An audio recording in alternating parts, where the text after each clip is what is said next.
Entexop YouTube channel එකත් එක්ක ඉන්න ඔයාලා සියලු දෙනාටම ආයුබෝවන් කියමින් අද අපි මේ වීඩියෝ එකෙන් ඉදිරිපත් කරන්නේ off grid solar පද්ධතියක ප්‍රධාන පුවරුවේ තිබිය යුතු උපාංග පිළිබඳව වගේම ඔයාගේ නිවසේ ප්‍රධාන විදුලියට සම්බන්ධ ප්‍රධාන පුවරුවේ තිබිය යුතු උපාංග පිළිබඳව මේ වීඩියෝ එකෙන් ඔයාලා වෙනුවෙන් ඉදිරිපත් කරනවා. හොඳයි යාළුවනේ, ඉස්සෙල්ලාම අපේ මේ සෝලාර් පද්ධතියට අදාළ මෙන්න මේ ප්‍රධාන පුවරුවේ එහෙම නැත්නම් ඩිස්ට්‍රිබියුෂන් බෝඩ් එක කියලාත් කියනවා, DB බෝඩ් එක කියලාත් කියන මෙන්න මේ පුවරුව තුල ඔයාට පේනවා එක ගැජමැටික් කැලි අපි සම්බන්ධ කරලා තියෙනවා.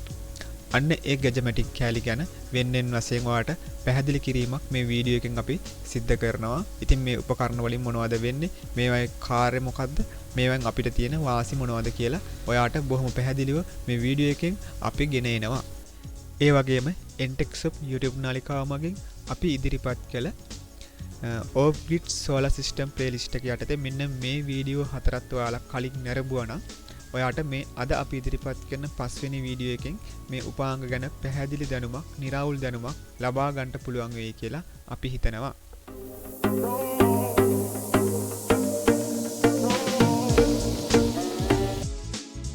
හොඳයි යාළුවනේ, අපි එහෙමනම් අපේ මේ DB box එක තුල අපි ඉස්සෙල්ලාම යොදාගෙන තියෙන මෙන්න මේ උපාංගය පිළිබඳව පැහැදිලි කරගමු.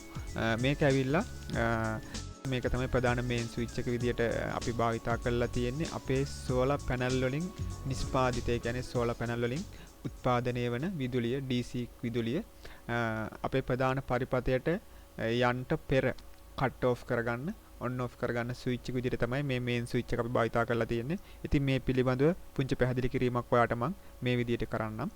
මේක ඇවිල්ලා 2 volt DC 10 volt ampere 40ක මේන් ස්විච් එකක්. මේක ඇවිල්ලා දැන් ඔයාලට පේනවා මේක විස්තර අපි යොදාගත් අපි මේක AliExpress හරහා තමයි මේ ලංකාවට ගෙන්න ගත්තේ. එතකොට මේ ස්විච් එක ඇවිල්ලා උපරිම DC වෝල්ටේජ් 10ක් දක්වා ඔරොත්තු දීමේ හැකියාව තියෙන. ඒ වගේම මේක ඇම්පියර් 40 අපි යොදාගත්තේ මොකද අපේ පැනල් වලින් අපි උපරිම ලබා ගන්නේ ඇම්පියර් 20ත්, ඒ වගේම දැන්ට 20ක් 25ක් වගේ තමයි ලබා ගන්නේ. තව ඉදිරියට අපි පැනල් කීපයක් මේකට සම්බන්ධ කරන්න බලාපොරොත්තු වෙනවා. ඒ නිසා අපි මේකට ඇම්පියර් 40ක ස්විච් එකක් යොදාගත්තා. ඉතින් ඔයාලා භාවිතා කරන පැනල් වල තියෙන ඇම්පියර් ගානට අදාළව තමයි මේ ස්විච් එක මිලදී ගන්නට ඕනි. මේ පිළිබඳව එක්සැම්පල් එකක් විදිහට මම ඔයාලට මේ විදිහට කියන්නම්. ඔයාගේ නිවසේ ඔයා දැනට ස්ථාපිත කරලා තියෙන සූර්ය පැනල් ප්‍රමාණය ඔයා හිතන්න ඇම්පියර් 25ක ඇම්පියර් 30ක පමණ ප්‍රමාණයක් තමයි ඔයාලට ලැබෙන්නේ කියලා මුළු එකතු විදිහට ඇම්පියර් ප්‍රමාණය. එතකොට ඔයා මෙතනට යොදා ගන්න ඕනි මේන් ස්විච් එක වෙන්නේ ඇම්පියර් 30ක මේන් ස්විච් එකක් තමයි. හොඳයි යාළුවනේ, ඊළඟට ඔයා දකින්නේ අපේ DB පුවරුවේ අපි යොදාගෙන තියෙන SPD එක. මේ රතු පාට වර්ණයෙන් තියෙන්නේ SPD එක. SPD කියලා කියන්නේ Surge Protective Device. ඒ කියන්නේ අපේ සෝලාර් පැනල් වලට හදිසියේ ලොකු වෝල්ටේජ් එකක්, හයි වෝල්ටේජ් එකක්, අකුණු අනතුරක් වගේ දෙයක් ආවොතින්, අකුණු අනතුරකින් වගේ හයි වෝල්ටේජ් එකක් ආවොතින් ඒ වෝල්ටේජ් එක අපේ පරිපථයට යන්න නොදී භූගත කිරීමක් තමයි මේ උපාංගය හරහා සිද්ධ වෙන්නේ. ඒ නිසා මේකට Surge Protective Device විදියටයි නම් කෙරෙන්නේ. ඉතින් ඔයාගේ සෝලාර් පද්ධතියේ පරිපථයත් අකුණු අනතුරු වලින් ආරක්ෂා කර ගැනීමට, ඒ වගේම ඔයාගේ නිවසේ විදුලි උපකරණ අකුණු අනතුරු වලින් ආරක්ෂා කර ගැනීමට ඔයත් මෙන්න මේ වගේ SPD එකක් ඔයාගේ DB පුවරුවට ඇතුළත් කර ගැනීම අනිවාර්යෙන් සිද්ධ කළ යුතු දෙයක් වෙනවා. ඔයා දැන් මේ දකින අපි යොදාගෙන තියෙන SPD එක ඇවිල්ලා DC වෝල්ටේජ් 10ක් දක්වා ග්‍රවුන්ඩ් කිරීමේ හැකියාවක් තියෙන SPD එකක්. මේක ඇවිල්ලා 16 කිලෝ ඇම්පියර් SPD එකක් තමයි අපි යොදාගෙන තියෙන්නේ. දැන් ඔයා මේ දකින්නේ මේ SPD එකට අදාළ වයරින් ඩයග්‍රෑම් එක. ඉතින් මේක ඕනම කෙනෙකුට ලේසියෙන්ම DB පුවරුවට සම්බන්ධ කර ගැනීමේ හැකියාව තියෙනවා. මේක ඇවිල්ලා ඔයාලට පේනවා DC ධන සහ ඍණ වශයෙන් වෙනම සඳහන් කිරීමක් කරලා තියෙනවා. ඉතින් ඔයාලට එතෙන්ට සෝලාර් පැනල් හරහා ලැබෙන ප්‍රධාන DC විදුලිය මේ DC ධන හා ඍණ කියන තැනට සම්බන්ධ කරන්න විතරයි තියෙන්නේ. ඊළඟට මේකේ යටින් තියෙන මෙන්න මේ ඇණයක් ඔයාලට පේනවා. මෙතෙන්ට ඔයාලට සම්බන්ධ කරන්න තියෙන්නේ භූගත වයර් එක, එහෙම නැත්නම් එර්ත් වයර් එක. ඉතින් මේක ටිකක් සාමාන්‍යයෙන් කම්බි ප්‍රමාණය වැඩි ලොකු එර්ත් වයර් එකක් මෙතනට සම්බන්ධ කරන්න පුළුවන් නම් ඒක ඊටා වටිනවා. මොකද හයි වෝල්ටේජ් එකක් ලේසියෙන් පොළවට එර්ත් කර ගැනීමේ හැකියාව තියෙන විදිහට ඕනි අපි මේක සම්බන්ධ කරන්න. ඒ වගේම හොඳ එර්ත් ලොප් එකක් පොළවට සම්බන්ධ කිරීමත් අනිවාර්යයෙන් සිද්ධ කළ යුතු දෙයක් වෙනවා. මීළඟට ඔයා මේ දකින්නේ අපි යොදාගෙන තියෙන ප්‍රධාන මේන් ස්විච් එක.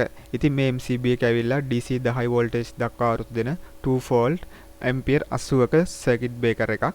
ඉතින් මේක ඇවිල්ලා අපේ බැටරි පද්ධතිය අනුව තමයි අපි ඇම්පියර් 80ක බ්‍රේකර් එකක් යොදාගෙන තියෙන්නේ. ඉතින් මේක ඔයාලා ඔයාගේ බැටරි පද්ධතිය අනුව තමයි ඒ අදාළ ඇම්පියර් ගානින් මේ DC බ්‍රේකර් එකක් යොදා ගන්න ඕනේ. ඉතින් මේකක් අනිවාර්යෙන් ඔයාගේ පරිපතේ තියෙන්න ඕනේ. මේකෙන් වෙන්නේ ඔයාගේ පරිපතේ යම්කිසි ෂෝට් එකක් ඒ වගේම ඕවර් කරන්ට් ප්‍රශ්නයක් ආවොත් මේකේ ප්‍රොටෙක්ෂන් තියෙනවා.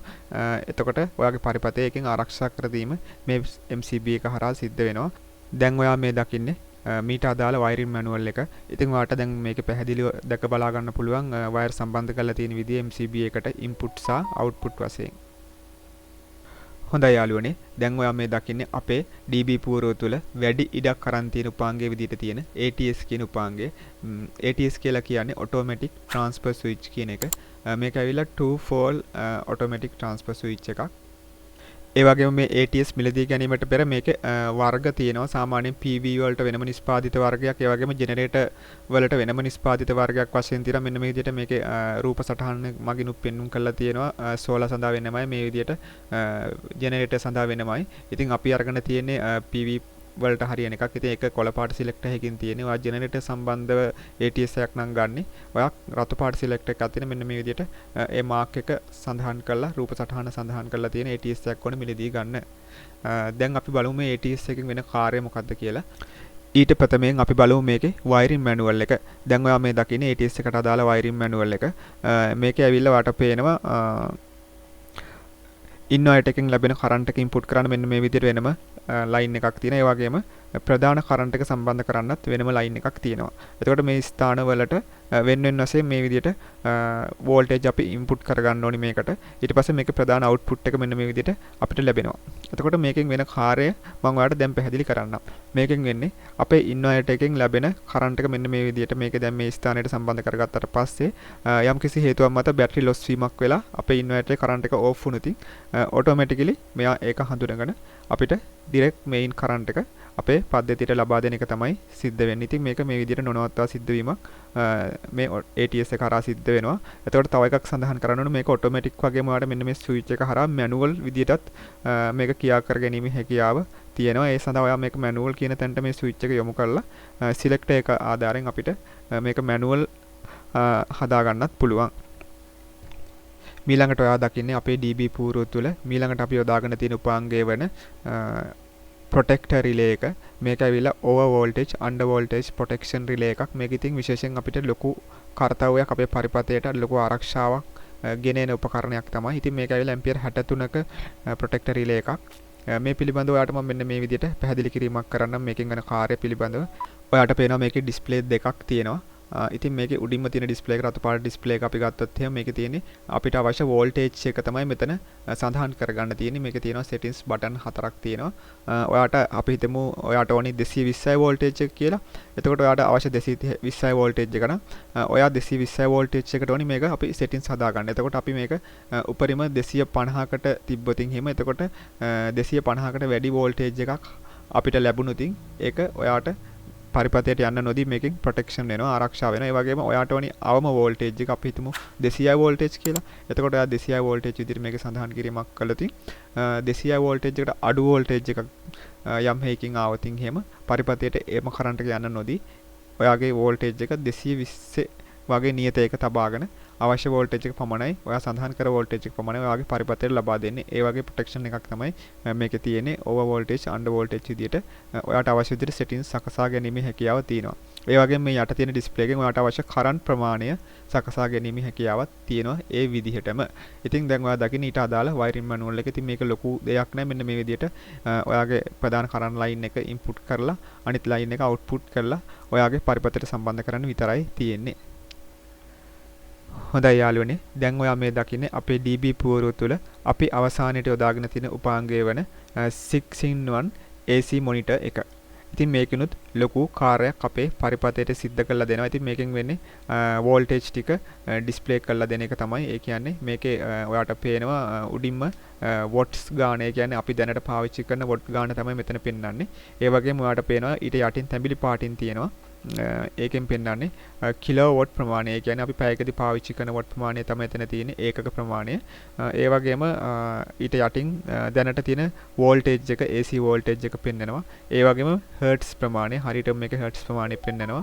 ඒ වගේම මේ අවස්ථාවේදී පාවිච්චි වෙන ඇම්පියර් ප්‍රමාණය පෙන්වනවා. ඒ වගේම PF විදිහට පවර් ෆැක්ටර් එක පෙන්වනවා. ඒ කියන්නේ අපත යන හානි වන විදුලිය මේකෙන් අපිට දැනගන්නීමේ හැකියාව තියෙනවා. ඉතින් මෙන්න මේ වගේ ලොකු කාර්යයක් මේ ඩිස්ප්ලේ එක හරහා අපේ පද්ධතියට සිද්ධ වෙනවා. මේක ඇවිල්ලා වර්ග දෙකක් තියෙනවා. ඔයාලට පේනවා CT coil එක එළියෙන් තියෙන හේකුත් තියෙනවා. CT coil එක මේක ඇතුළත තියෙන හේකුත් තියෙනවා. ඉතින් අපි යොදාගෙන තියෙන CT coil එක ඇතුළත තියෙන මෙන්න මේ જાතියේ 6-in-1 මොනිටර් එකක්. ඒ වගේම ඔයාට මේකෙන් රීසෙට් කියලා බටන් එකක් තියෙනවා. මේ රීසෙට් බටන් එක එපුවාම ඔයාට නැවතත් මේ කිලෝවොට් ප්‍රමාණය 0 කරගැනීමේ හැකියාව තියෙනවා. ඉතින් ඔයාගේ අර විදුලි බිල මාසික විදුලි බිල මාසයකට ඔයා කොච්චර ප්‍රමාණයක් පාවිච්චි කරනවද කියලා නිගමනයකට එීමේ හැකියාව මේ උපකරණය හරහා ඔයාට ලැබෙනවා. හොඳයි යාළුවනේ, දැන් ඔයාලා ඒ දැක්කේ අපේ සෝල පද්ධතියට අදාළ DB පූර්වයේ අපි ඒ කාර්යයන් සඳහා යොදාගෙන තිබිච්ච උපාංගයන් පිළිබඳව තමයි ඔයා දැන් ඒ පැහැදිලිව දැනගත්තේ. ඊළඟට දැන් ඔයා මේ දකින්නේ අපේ නිවසේ තියෙන DB පූර්වයේ අපි යොදාගෙන තියෙන උපකරණ. ඔයාට පේනවා මේ පිළිබඳව නම් ලොකු හඳුන්වා දීමක් මම කරන්නේ නැහැ. මොකද මේ පිළිබඳව ගොඩක් කට්ටිය දන්න නිසා. ඉතින් මේකේ මුලින්ම ඔයා දකින්නේ අපි යොදාගෙන තියෙන AC ඇම්පියර් 40ක C40 කියලා තියෙන C40ක මේන් ස්විච් එක. ඊට පස්සේ අපි AC SPD දෙකක් යොදාගෙන තියෙනවා. මම ඔයාලට කලින් SPD ගැන සඳහන් කරා. මේක ඇවිල්ලා AC SPD අපි ඉස්සෙල්ලා යොදාගෙන තිබුණේ DC SPD. ඉතින් මේ SPD එකේ තියෙන වෙනස තමයි අපි කලින් සඳහන් කළ DC SPD එකේ තිබුණේ ධන සහ ඍණ වශයෙන් සප්ලයි ලබා දීමක් සිදු කරන්න. මේ SPD එකේ තියෙන්නේ ලයිව් සහ නියුට්‍රල් වශයෙන් සප්ලයි ලබා දීමක් කළා කලින් විදිහටම ග්‍රවුන්ඩ් කිරීම සිදු කරන්නයි. ඊළඟට ඔයා දකින්නේ අපේ DB පූර්වයේ අපි යොදාගෙන තියෙනවා LED ඉන්ඩිකේටර් එකක් අපිට AC කරන්ට් එක පෙන්වන්න. ඒ වගේම ට්‍රිප් ස්විච් එකක් අපි යොදාගෙන තියෙනවා. ඒ වගේම ඊට පස්සේ අපි ආයි නැවතත් LED ඉන්ඩිකේටර් එකක් යොදාගෙන තියෙනවා. ට්‍රිප් ස්විච් එකෙන් පස්සේ කරන්ට් එක අපිට ඔන් ඔෆ් වෙන ආකාරය දැනගන්න. ඊළඟට ඔයාලට දැක ගන්න තියෙන්නේ ඒ කාර්යයන්ට ගැලපෙන පරිදි C16 C10 වශයෙන් අපි යොදාගෙන තියෙන බේකර් ප්‍රමාණයයි. එහෙමනම් යාළුවනේ, ඔයාලා මේ වීඩියෝ එකනොත් යම්කිසි දැනුමක් ඔයාලා ලබා ගන්න ඇති කියලා අපි හිතනවා. ඉතින් ඔයාලගේ අදහස් අපේ කමෙන්ට් සෙක්ෂන් එක හරහා ඉදිරිපත් කරන්න. ඔයාලා අපේ channel එකට අලුත් කෙනෙක් නම් අපිව subscribe කරන්න. ඒ වගේම මේ වීඩියෝ එක අනිත් අයටත් බලන්න share කරන්න කියලා ඉල්ලෙමි. ඔයාලගෙන් සමුගන්නවා. මේ වගේම තවත් වීඩියෝ එකකින් හමු වීමේ අපේක්ෂාවෙන් ගිහින් එන්නම්. Index of YouTube channel එකත් එක්ක සම්බන්ධ වුණු ඔයාලා සියලු දෙනාටම සුබ දවසක්.